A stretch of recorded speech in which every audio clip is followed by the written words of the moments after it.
Soy Ñigue Gutiérrez, soy neuroanestesiólogo, algólogo y paliativista. El día de hoy tendré el gusto de compartir el tema de 7 años de experiencia con buprenorfina transdérmica. Siempre que hablemos del tratamiento del dolor crónico, estamos hablando de un reto terapéutico. Es importante que nuestra prescripción sea sustentada en 3 pilares importantes. 1, la tolerabilidad; 2, la seguridad; y 3, la eficacia del tratamiento que vamos a establecer.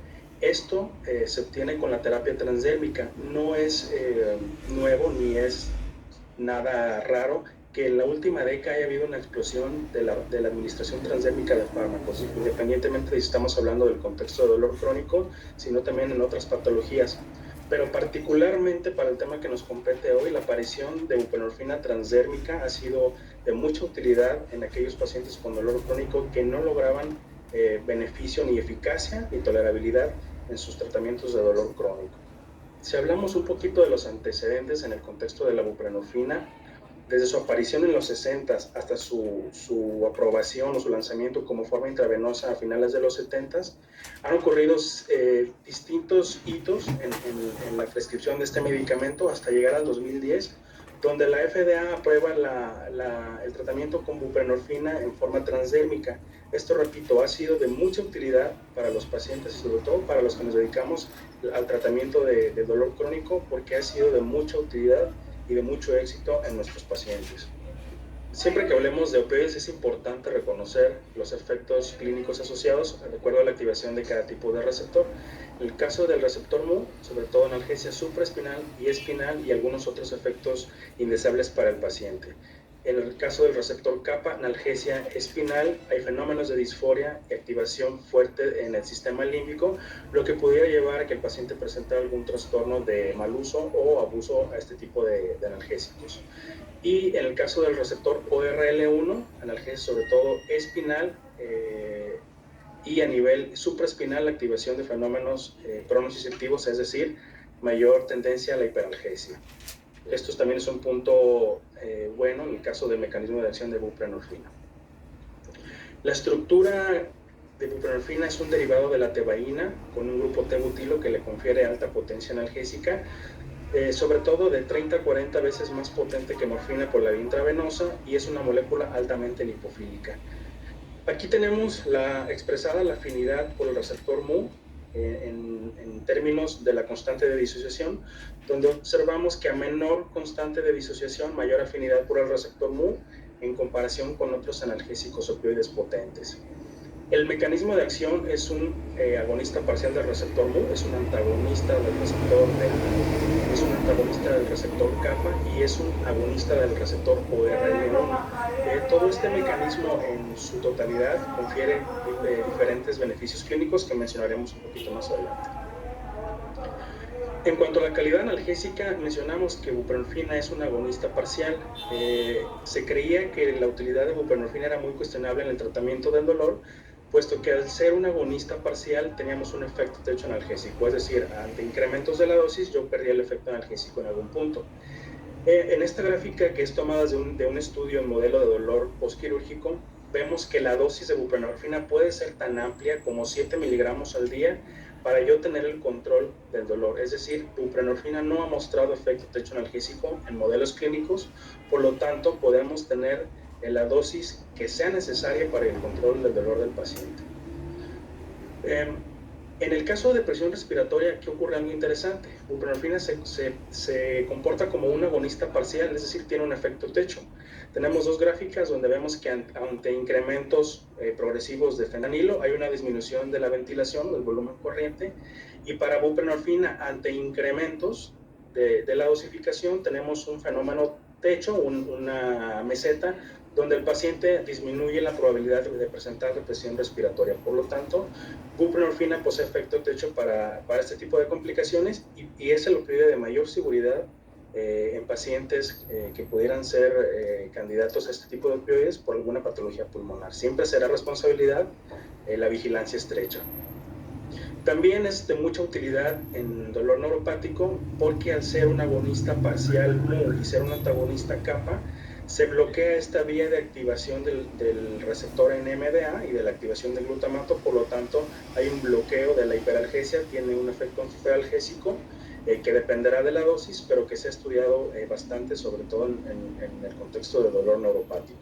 Si a esto le asociamos también que es un opioide que también favorece el bloqueo de los canales de sodio, estaríamos hablando de un mecanismo similar al de la lidocaína. La tolerancia es un concepto interesante que a veces se confunde en la práctica clínica. La tolerancia como tal farmacológica es la necesidad de aumentar la dosis para obtener el mismo efecto analgésico. Esto está en dependencia de muchos factores. Los principales son la duración del tratamiento opioide, es decir, mientras más tiempo un paciente tenga el opioide, mayor será la presencia de tolerancia. También depende mucho del tipo de opioide. Esto se ve más con los agonistas puros, donde ante mayor exposición siempre habrá necesidad de aumentar la dosis para lograr el efecto analgésico. En el caso de buprenorfina se bloquea esta vía de activación de la tolerancia por el bloqueo del receptor MUL, también por el antagonismo kappa, y tenemos una menor probabilidad de desarrollar tolerancia, es decir, el paciente tiene la posibilidad de mantenerse estable con la misma dosis por más tiempo. Yo no tengo necesidad de hacer incrementos de manera mucho más hiperaguda. Al ser una vía transdérmica tenemos menor estimulación de receptores MU a nivel intestinal, por lo tanto también la incidencia de estreñimiento es mucho menor que con terapias por vía oral o con otros opioides. Considerar siempre vigilar estrechamente, identificar factores de riesgo, sobre todo en pacientes que tienen polifarmacia o que están con postración crónica. Y siempre será responsabilidad del médico que prescribe el opioide valorar también el uso de laxantes.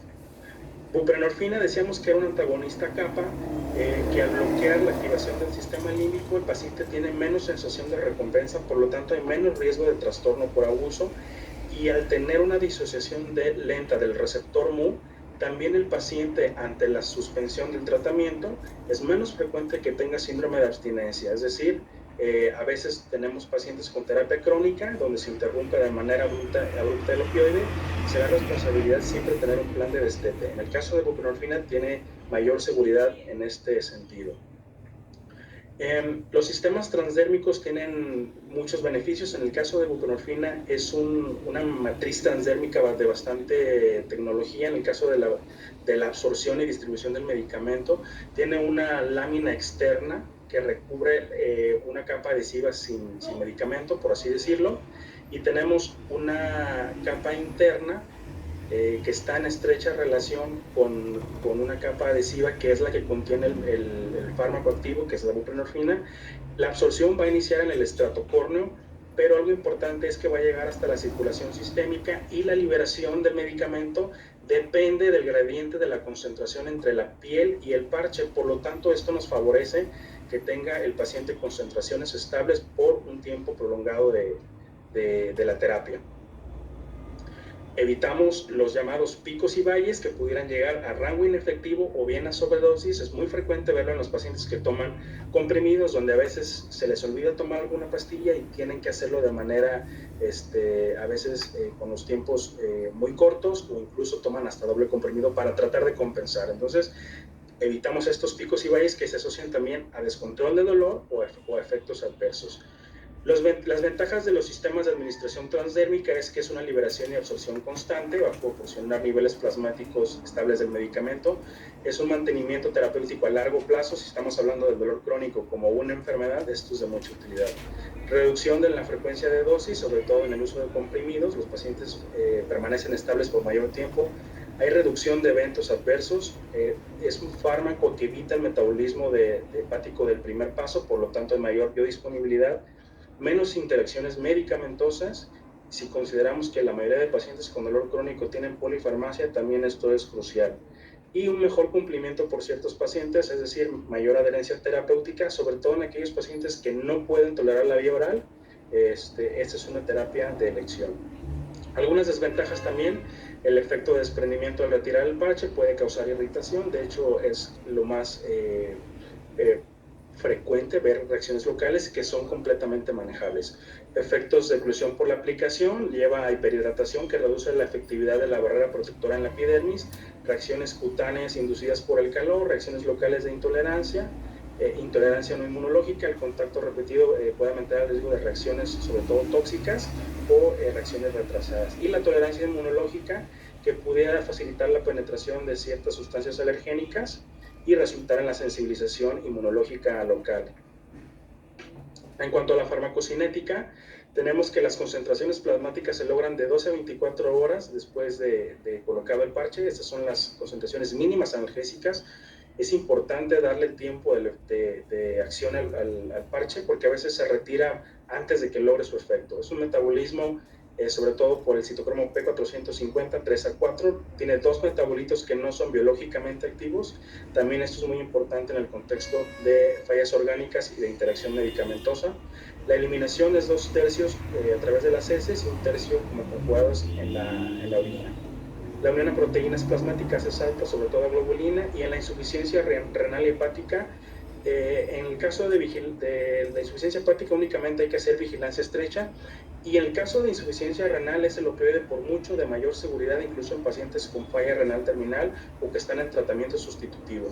Las presentaciones tenemos de 5 y 10 miligramos, que es la dosis total por parche. No es la dosis que pasa al paciente, pero es la concentración que nos establece que se asegure la liberación prolongada del medicamento. Es decir, 5 microgramos hora es la tasa de liberación con una dosis diaria de 120 microgramos al día.